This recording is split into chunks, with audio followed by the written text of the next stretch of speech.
You know what? Well, it's great getting Microsoft people in here, particularly senior dignitaries. So, actually, why don't you ask me a question instead of me just, asking you all the great ones? Over to you, George. Okay. Well, I would love your feedback and insight on, I guess, maybe the outlook for the IT industry over the next sort of 5-10 years.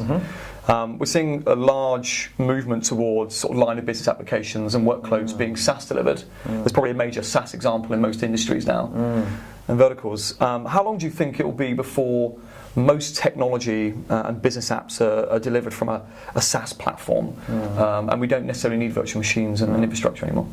That's fantastic. I mean, the first answer to this is obviously that Windows, I see, Windows as the operating system. It's the last real Windows operating system, and we'll move to the SaaS model. It will all be through the browser. So I think, that's a great step forward. It's Microsoft saying the time is now. You got to move.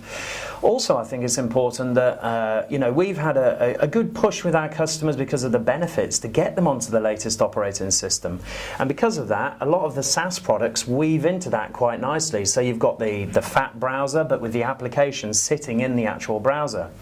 So for our customers, I think we've got well into the hundreds of servers that are hosted now, and we've probably got quite a lot of line of business apps that are sitting there on the SQL instances. It was great that PaaS came along and allowed us to do a SQL instance, and so that's a pseudo way of making it a SaaS product by sitting it on a VM.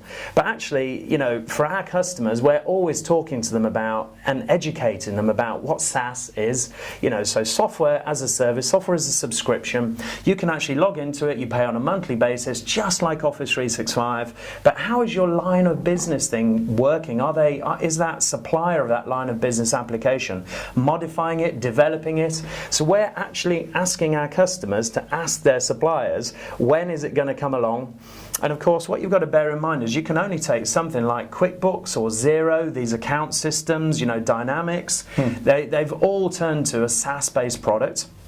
And the first time that they come out, certainly not Dynamics, but some of the new fledgling SaaS applications, they lack functionality, but very, very quickly, because they've made that step, they're building in the functionality from the client-server-based application that they used to have. And that takes about a year. So my feeling is, ask the question of all your line of business application suppliers. If they say, we're developing it now, I think you can estimate about 2 years from there where it will really take over from the other application. And then, of course, you get partners that can help you migrate to that. The final thing I would say is that actually the partner of today really has to understand the line of business application. They have to be able to support it with their help desk.